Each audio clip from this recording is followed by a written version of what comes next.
Alright, hello everyone, it's JustRightGaming, the day after Splatfest. Unfortunately, I was not able to get any recordings done on the actual Splatfest, but I am going to do a video of what I thought about Splatfest, how I think it went, some of the issues I think it had, and I think I'm going to go straight into the news report. I'm pretty sure I already know who won.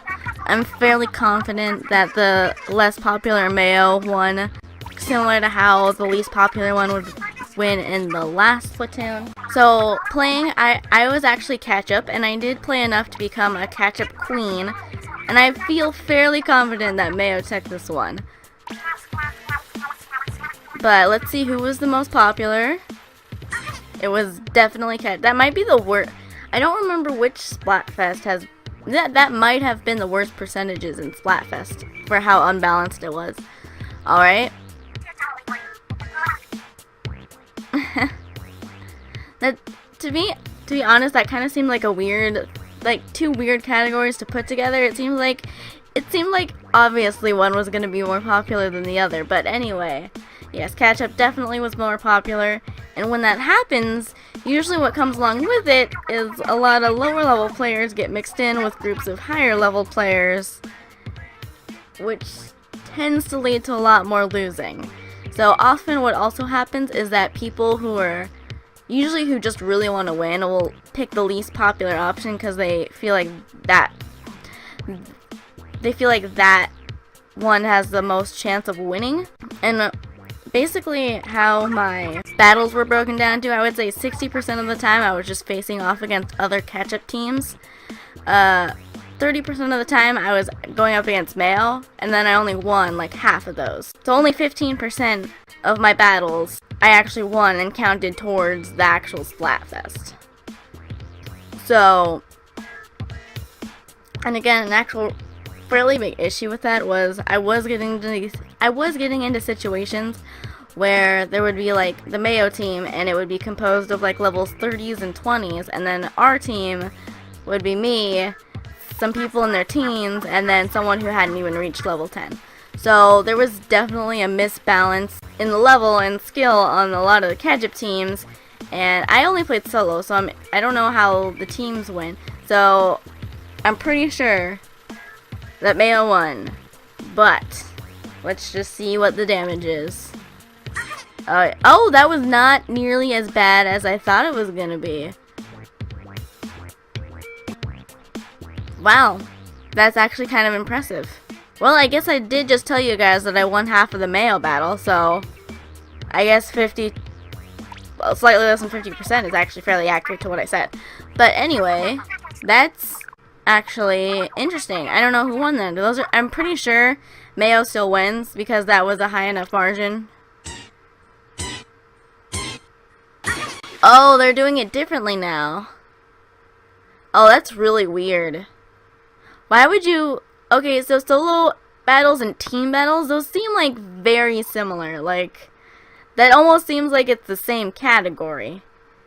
Now they're just tallying it up. Like, that seems so odd though. That's really weird. I don't think I really like that new system of tallying it up that way. Cause it seems like, and I might be wrong, but it seems like whatever team did the best in solo battles is probably going to be the same exact team that did the best in team battles. No, don't get me wrong. The percentages are very close, but still. And I had a feeling that was going to be the case, obviously. I didn't think they were going to tally it that way, but that seems kind of dumb. Like, that seems like the same thing. I mean, I didn't even do team battles, so it's not like I even had any say in that category.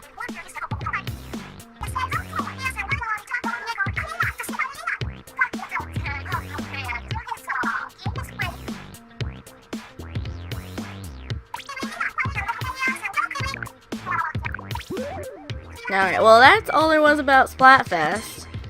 I did have a feeling that Mayo was gonna win. I wanted to kind of say that I wish they would kind of fix that issue of having such lower level people combined with higher ranked people, or higher level people.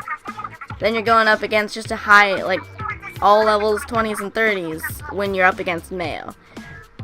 Also, it did get kind of annoying when you were just up against Ketchup teams pretty much just all the time. It's like, well, These battles don't even really mean anything. Except, I guess, getting your rank up as far as Ketchup goes. I'm interested to see how the sea snails work, though, because I should get some sea snails. So I did get to the highest denomination of the losing team. And I got 21, so that's a good number. So now, I can finally upgrade gear. And obviously, I'm going to give all my gear that I can an additional slot. Well, thank you all for watching. Again, that was just a little mini video on what I thought of Splatfest.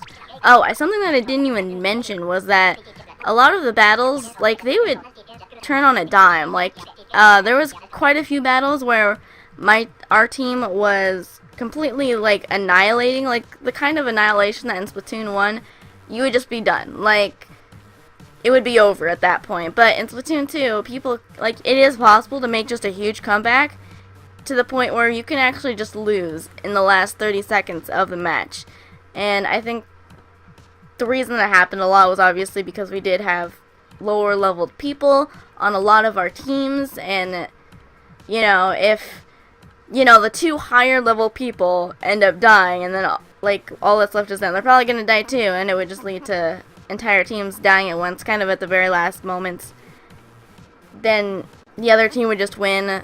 So I've said this before, is that really entire matches are just kind of dependent on what happens in the last 30 seconds. I mean, obviously there's just, you ink the entire turf, and then whatever happens between that point and then the last 30 seconds is kind of just meaningless. Like, there's not a whole lot of point to that. And that did make the matches seem kind of, I don't know. It makes them seem very boring when it seems like everything you're doing up until the last moments doesn't mean anything. Like, it's worthless, you know? We can be completely demolishing a team for 2.5 minutes, and then it just goes down the drain. And it's just, it is very annoying, and it's like, well, what's the point? At one point, like, only against Ketchup teams, I was trying to run an experiment, and I think I'll try and do this again sometime, where I actually just stayed on my spawn point for the entire time until, like, the last 30 seconds, and seeing how that would work out. I think 2 of those matches we actually did win. Then I was having some issues.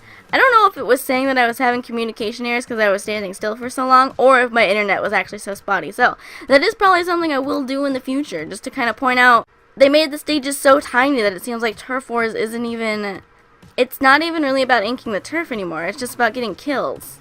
Because you need the time to ink everything, which isn't very much. So it's not like you have to be strategic about where you're inking or what areas you're getting. It's pretty much one just large area that you should be worrying about.